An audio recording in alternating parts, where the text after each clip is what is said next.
اب سب اب جتنے بھی لوگ بیٹھے ہیں، ہماری خواتین بھی، اللہ نے ہم سب میں لیڈر بننے کی صلاحیت دی ہے.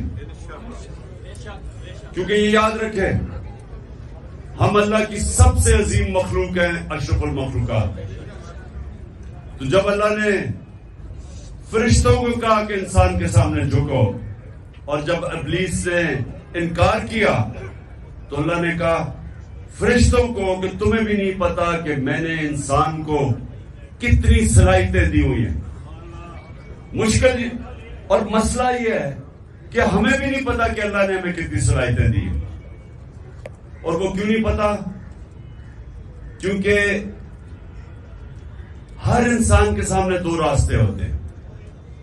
آپ جب نماز پڑھتے ہیں تو آپ صرف ایک چیز مانگتے ہیں کہ اللہ ان کے راستے پہ لگا جن کو تو نے نعمتیں بخشی.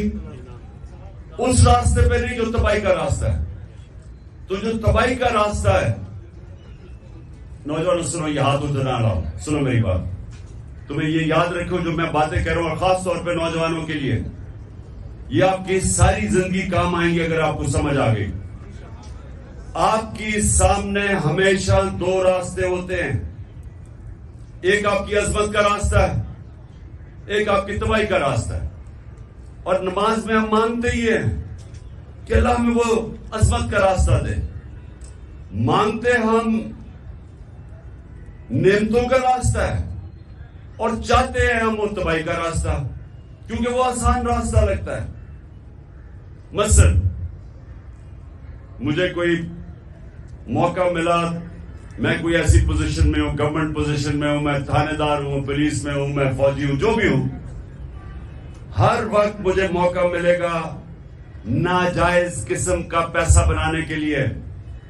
لگے گا وہ آسان راستہ ہے، رشوت دوں گا ایک دم پیسہ آ جائے گا، لیکن وہ آپ کی تباہی کا راستہ ہے.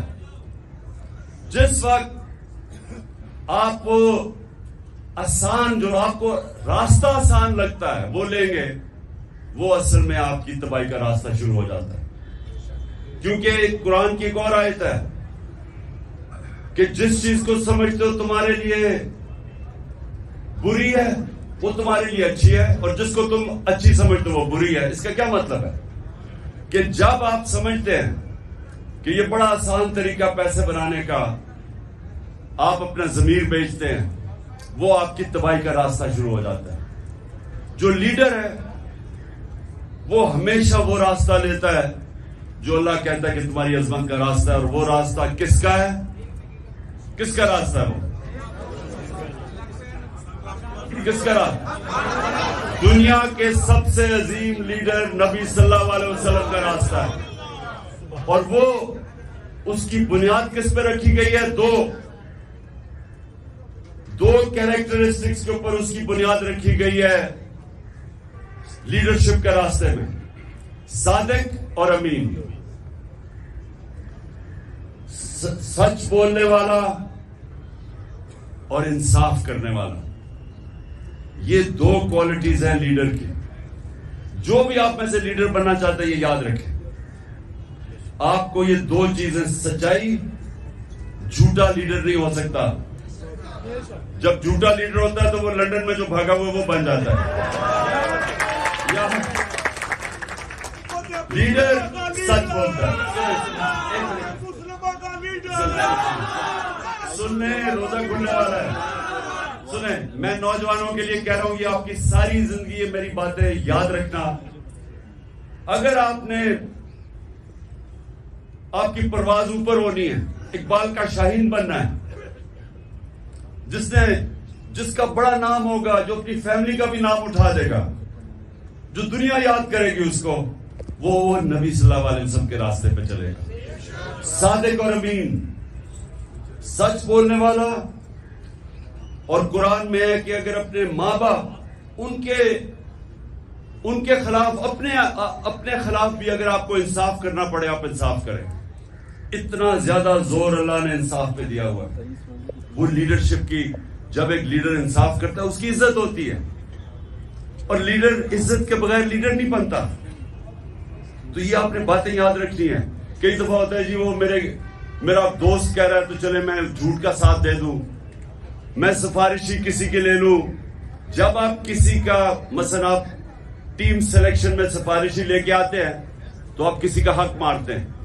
جب آپ حق مارتے ہیں اوپر والے کی برکت نہیں آتی، کیونکہ سارا کامیابی تو اوپر والا دیتا ہے. تو اللہ جب دیکھتا ہے کہ کسی کا کوئی حق مارا ہے، بدنیت ہے انسان، اس کو کامیابی نہیں ملتی. تو میں نے صرف آج آپ کو یہ کہنا تھا نوجوانوں کہ لیڈر دو چیزوں کے اوپر اس کی بنیاد رکھی جاتی ہے. صادق اور امین، سچا ہوتا ہے. نبی صلی اللہ علیہ وسلم کے پاس ایک قریش آیا، کہتا جی میں 60 سال کا ہو گیا ہوں، میرے لیے مجھے کوئی ایک چیز بتائیں کہ میں مسلمان بھی ہو جاؤں اور میں اپنی عادتیں نہ چھوڑوں. میں اب 60 سال کا اپنی عادتیں نہیں چھوڑ سکتا. تو انہوں نے کہا اگر ایک چیز مسلمان ہونے کے لیے تو سچ بولو. سچ میں بڑی طاقت ہے، کیونکہ اللہ الحق ہے، اللہ سچ ہے. جب آپ سچ بولتے ہیں تو اللہ آپ کے ساتھ کھڑا ہو جاتا ہے، آپ کو وہ طاقت ملتی ہے. وہ کہتے ہیں کہ انگریزی میں کہ one moral man is an army, کہ ایک سچا انسان ایک فوج ہوتی ہے، کیونکہ اس کے پیچھے اللہ کی طاقت آ جاتی ہے. اور دوسرا یہ جو انصاف کرنا ہے، یہ یاد رکھیں کہ وہ ایک ابن خلدون کا اس نے کہا کہ میرا تجزیہ ہے، بہت بڑا عالم تھا، کہتا میں نے جو سارا قرآن پڑھی ہے میرا تجزیہ یہ ہے کہ اللہ نے انسان کو زمین پہ بھیجا ہی ایک وجہ سے ہے کہ انصاف کرو، میری زمین پہ انصاف کرو.